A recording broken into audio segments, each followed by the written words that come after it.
coming to you from the quarantine city of virtual board gaming, Omaha, Nebraska. Welcome to the Out of the Dust podcast. I'm your host, social distancing Bryce. Tied in with the popular recurring Out of the Dust geek list on Board Game Geek, the Out of the Dust podcast is a bi-weekly podcast that is focused on re-exploring games we played that we hadn't previously played in a year or more. Why did the game get dusty? Why did you decide to dust it off? How does the game compare to how you remembered it? Are you likely to play it more often in the future? These are the questions that we're interested in examining on Out of the Dust. This week on the podcast, episode 63. On the Out of the Dust segment, I'll bring Maharaja out of the dust, and a contributor will dust off Cavum. On the reaction segment, I finish discussing Asmodee's new spare parts policy. On the What I've Been Playing segment, I review Expedition to Newdale. On the Obscure Bryce game segment, I review Iron Dragon. And we wrap up the episode by counting down my top 6 games only I played in 2019. I had a chance to bring Maharaja, the game of palace building in India, out of the dust recently. Maharaja is a 2004 route building race game from deceased publisher Phalanx Games and powerhouse designer duo Kramer and Kiesling. I last played it 4 years, 4 months, and 27 days ago when I first learned the game after acquiring it from a local seller for $5. I learned it about the same time as the similarly themed Taj Mahal, which I liked a little better at the time. And while I thought Maharaja was a fine game, I haven't thought about it much since then. But when perusing my shelves for something to dust off to put in my gaming bag a few weeks ago, Maharaja caught my eye and I thought I'd give it another spin. I had to refamiliarize myself with the rules, but it didn't take long for the pieces to fall into place again. That's a talent that the classic Kramer and Kiesling games have. They are elegant enough designs that it's easy to get back into them even after a long hiatus. I remember my initial play several years ago, kind of floundering around and not being sure how the different pieces fit together to yield a successful strategy. But I felt I had a cohesive strategy this time, and it resulted in a 7-palace victory in the 10th round. That was a very fulfilling play, and makes me think I wouldn't mind playing Maharaja more often. But it does seem best suited for higher player counts, which will probably prevent it from very regular or frequent plays. Let's see what a contributor brought out of the dust. Chris K., username Ghidorah, brought Cavum out of the dust. Cavum is a 2008 mining-themed route-building game from publishers Eagle Gryphon and Quined, and designers Kramer and Kiesling. Chris last played it 1 year, 8 months, and 2 days ago. He writes, like Maharaja, the game of palace building in India above, Cavum is another one of my all-time faves. Incidentally, they're both Kramer games. A shame that Cavum has gone so long between plays, but it's got some significant hurdles. The rules explanation with all the corner cases, placement rules, scorings, etc. It's also cumbersome, and it's prone to making player AP, meaning a longer play time and a preferred player count of 3. I typically enjoy games with a simpler rule set, but the high-level player interaction and route shenanigans more than make up for any shortcomings. Cavum, pun intended, is a gem. Thanks for the contribution, Chris. I was not aware of this game, actually, but I'm adding it to my wishlist based on the designer pedigree alone.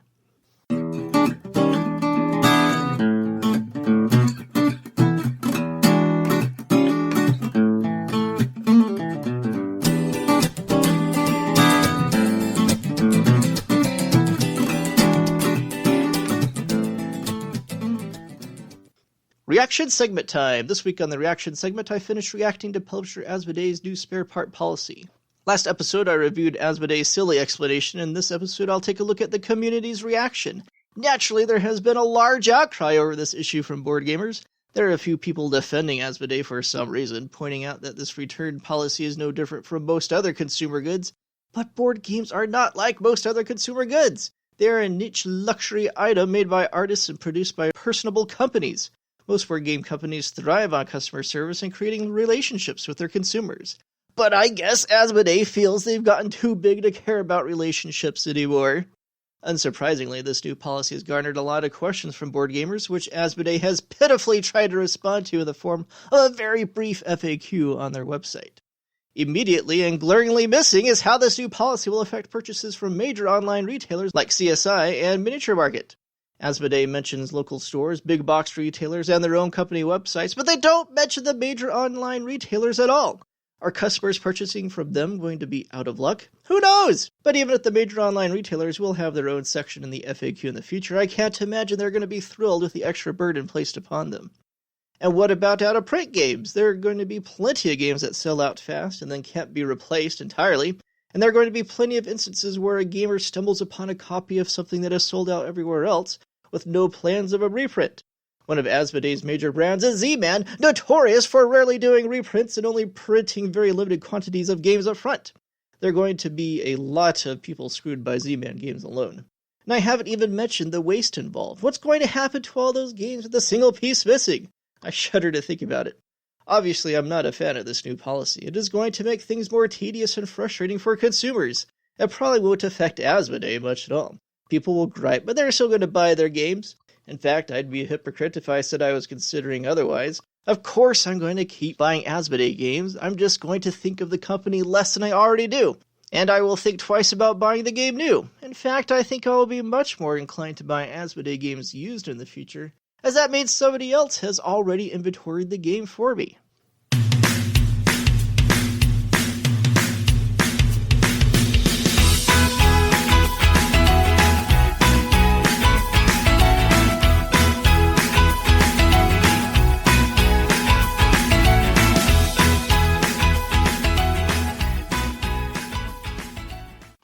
This week on the What I Have Been Playing segment, I'm going to tell you about Expedition to Newdale, a new game from publisher Lookout Games and designer Alexander Pfister, based on his Oh My Goods multi-use card engine building system. I'm a huge fan of Oh My Goods, which is one of my top solo games of all time, so when I heard there was going to be a board game in that universe and based on the card engine, the game flew to the top of my wish list. It was an Essen release, and I had to wait until it made its way over to North America. My friend Peter actually found a copy first and was able to teach me before I found my own copy. I was impressed right away. Here's how it works. The huge deck of multi-use cards can be used as buildings that contribute to a player's tableau or as resources to generate resources of various values on those buildings.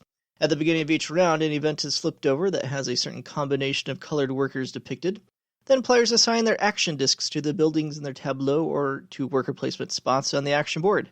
Next, additional colored workers are drawn from the bags and the numbered action discs activate in numerical order. Action discs assigned to tableau buildings will generate additional resources if enough colored workers in the building's required combination were drawn. Worker placement spots on the action board enable players to manipulate their hands, unlock additional action discs, or improve special effects on the player's tableau board. Many buildings chain resources together into more and more valuable kinds. At the end of each round, players spend these resources they've generated to build more buildings. These buildings are represented by a new tableau card and by a piece on the map board, which might grant players additional points or contribute to end-game scoring objectives. After 7 rounds, the game ends. Each building is worth a certain number of points, and players cash in their resources at the end of the game at a rate of 5 value for 1 point. Like I said before, I'm very impressed with how this game turned out. The Oh My Goods engine building system is already great, but it seems perfectly tuned in this board game implementation.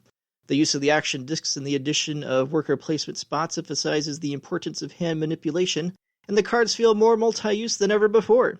Like the designer's other recent hit, Maracaibo, there's a campaign mode to this game that introduces additional cards into the deck and additional boards to play. I'm always amused at the presence of campaigns in Euro games, but there's something charming about it and the story that goes along with it. These additional elements can easily be integrated without the campaign as well, so there is tons of extra replayability from the boards alone in a system that already thrived on it thanks to a huge deck of multi-use cards. Also like Maracaibo, there's a completely separate solo mode campaign as well, with its own objectives and goal cards for each chapter. I'm about halfway through it, and it's just as addictive and challenging as the solo campaigns in Oh My Goods and its expansions. In fact, I've put Tainted Grail on hold while I go through Expedition to Newdale. Maracaibo is deservedly garnering a lot of attention right now from Pfister fans, but don't let Expedition to Newdale get overlooked.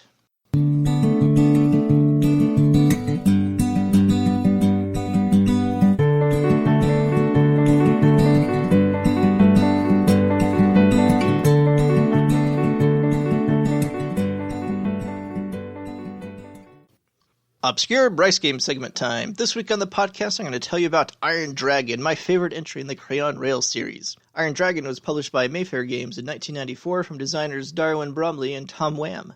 All of the games in this series, with the exception of the original Empire Builder, have become pretty obscure over the years, averaging between just 1 and 20 log plays a month. But if you ask any fan of the series, Iron Dragon is often cited as the series' favorite. It's certainly the most unique and innovative of the series. Here's how it works. As the title implies, the Crayon Rails series is notable for having players draw a network of rails in crayon on an erasable board, connecting dots on a map grid to get from one city to another. Each city produces a certain combination of goods, and players use a huge deck of demand cards to deliver those goods to other cities. The sequence of a player's turn calls for first moving their engine along their network of rails, picking up and delivering goods at the various locations reached, and then building more rails on the map by drawing them.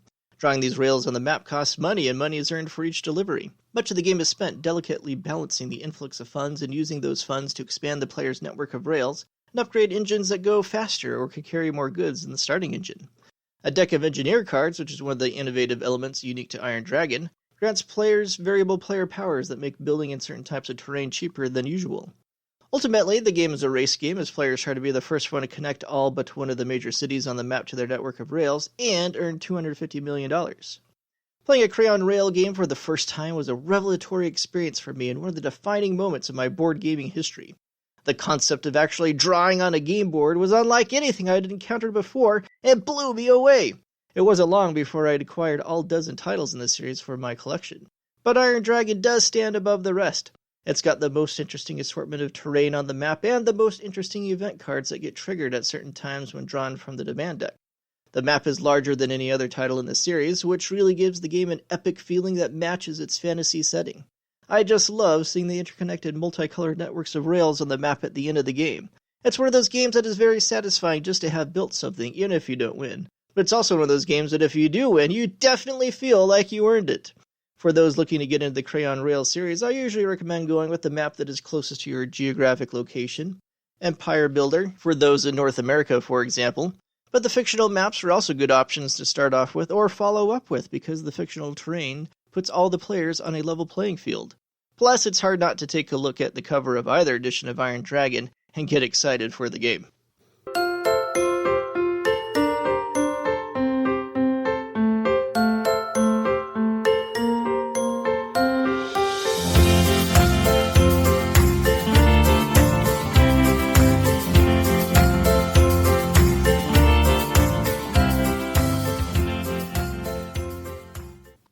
This episode of the podcast, I'm going to continue my review of 2019 with a countdown of my top 6 games only I played. These are games for which the month I played them in, I was the only person to log a play of at BGG in the entire world.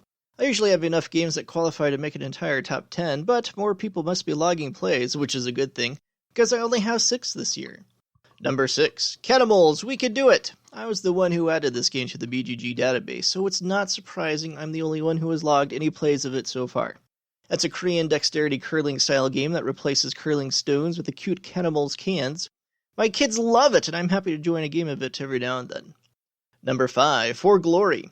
I'm not going to be the only one to log a play of it when the game fulfills from Kickstarter later this year, because this is a sweet, innovative deck builder that I think a lot of people are really going to enjoy regularly. After playtesting it regularly with the designer Alex Wolff, I'm looking forward to finally having my own copy in the relatively near future. Number 4, Diostarinsel. I really fell in love with the quirkiness and oddity of this game. On the one hand, its unusualness doesn't make it surprising to appear on this list, but on the other hand, it was a Spiel des Jahres recommended game at one point in time. But in any event, this was one of my pleasant surprises of the year. I'm super glad to have it in my collection, and I'm looking forward to showing this off at some local conventions later this year. Number 3, Pez. Pez remains one of my go-to obscure Bryce games, and was a hit when I scheduled a session of it at BGG Con Fall. I'm going to plan on scheduling a session of it at Geekway to the West in June too. In the meantime, it's one I usually have in my bag because it works so well in a variety of circumstances for a variety of player counts. I'm glad I have an extra starter deck of flavor cards now too, which makes the player count possibilities expansive. Number 2, Amira. Another of my go-to obscure Bryce games. This is another one I hosted a scheduled session of at BGG Con Fall, to great acclaim. I had a really delightful play of it, then as the tension mounted over the closing rounds and several players tried to jockey for position to get the last princess they needed for their harem. Number 1, Dinosaurs of the Lost World. This is probably my most sentimental and nostalgic game in my collection, and was another one I hosted a session of at BGG Con Fall. It was a great time, and I enjoyed a satisfying come-from-behind victory. It's actually been quite a while since I won this game, though winning is hardly the point. This is an experience-driven game, and the experience is unlike anything else in existence, even after almost 30 years of existence for the game. Well, that will do it for episode 63. Thanks for listening. Feel free to join the Out of the Dust Podcast Guild at BoardGameGeek.com. Follow the podcast on Twitter at OutOfTheDustBGG.